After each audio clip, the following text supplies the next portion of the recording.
Just another brother with another humble question. Just another brother with another humble question.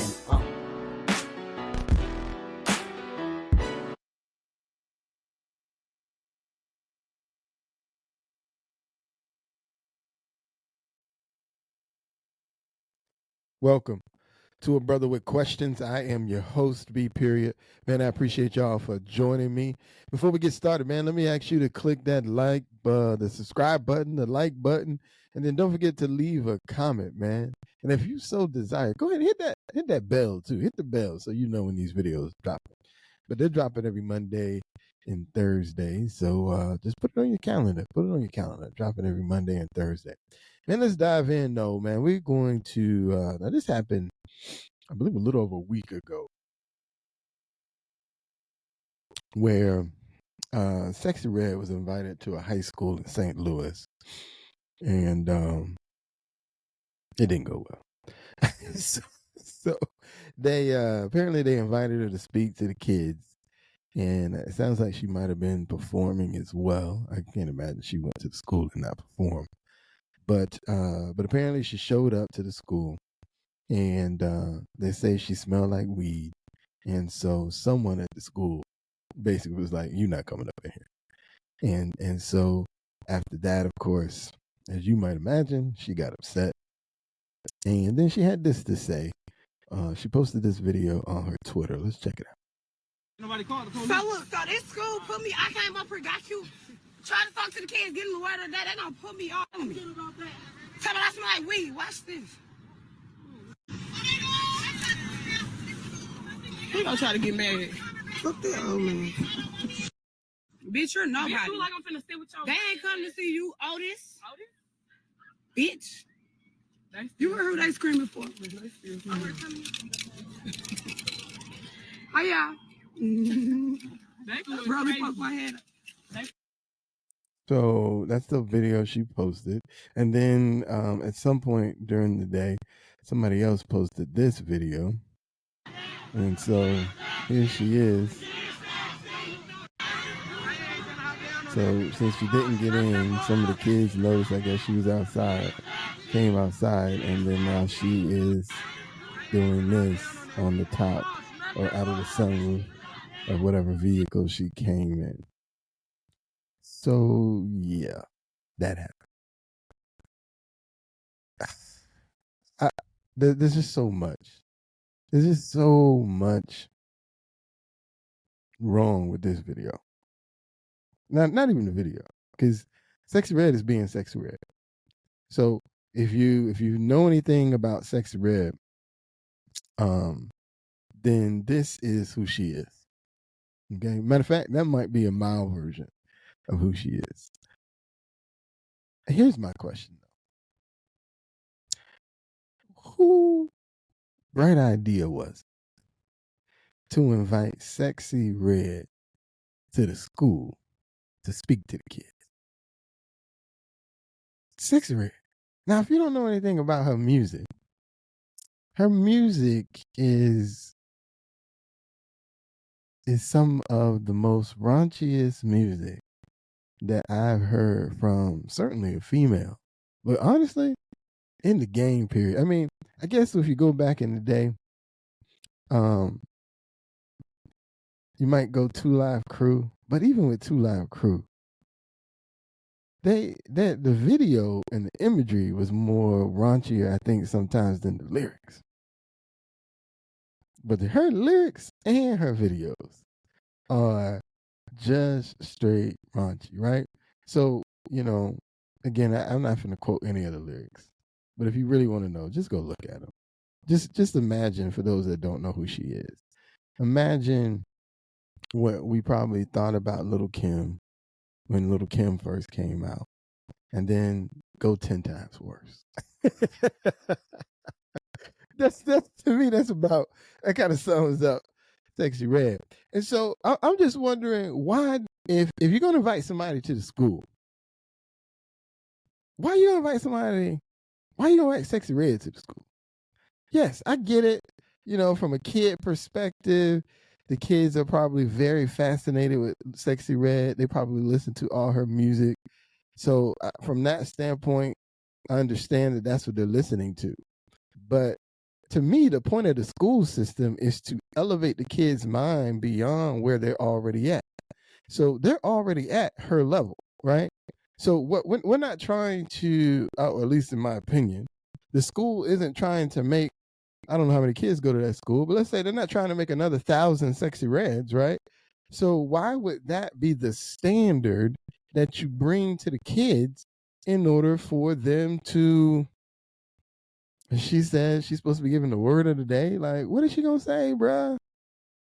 You know what I'm saying? Like, it's just mind-boggling that a school, a place where we're supposed to get higher education, would think, let's bring in her.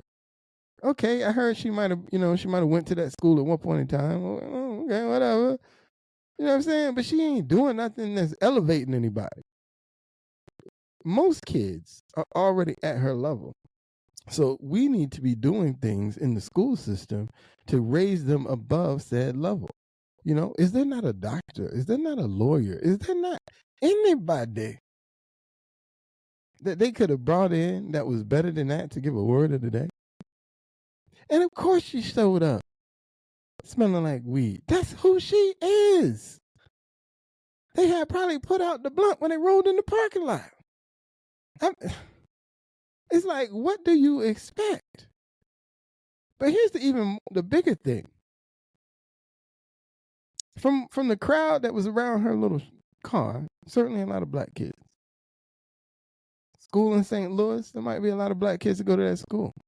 You know what they would never do at a majority white school? Bring in somebody like Sexy Red to inspire the kids. So why at our school, a school that at least seems like there's a lot of black kids that go there, why is that the standard for our kids? You know, we have in the black community, we have such a, what's the word? Such a celebration for entertainers. And every time it seems like we want a word of the day or we want an inspiration about what's going on in the world, the first person we seem to go holler at is an entertainer. And for the life of me, why? Why are these the people? Simply because, yes, they have platforms. I get it. Sure, they got platforms. But come on now. I'm going to give her credit and say maybe she graduated from high school. But I could tell from her lyrics, she probably wasn't no great reader and writer. And even when you look at other rap artists, these are not scholars. These are not people who went to college and got a degree. These are not thinkers that are thinking beyond the level of most people. So why are they the standard of who we need to go to? Still to this day, still mad at Joe Biden and the Democrats for doing interviews with Cardi B during the presidential run in 2020. Still mad. I still hold a big grudge about that. Why? What has a former stripper, former hustler, right? Because she admitted to hustling men out of their money for a period of her life. Once again, raunchy rapper have to contribute to asking questions of the man who's supposed to potentially be the free leader of the free world, as they say. It's only in our communities where they take these people and they prop them up as if they are the special ones, as they are the ones that we are supposed to be aspiring to in our society. They only do it to us. And we fall for it. We accept it. We don't call them out for it. And I'm not even talking necessarily white people, because we do this to ourselves too sometimes. I bet you the leadership of that school. I'm sure there was some white. There probably, maybe there's a principal of the two that's white, but I bet you there's a principal of the two that's probably black at that school too.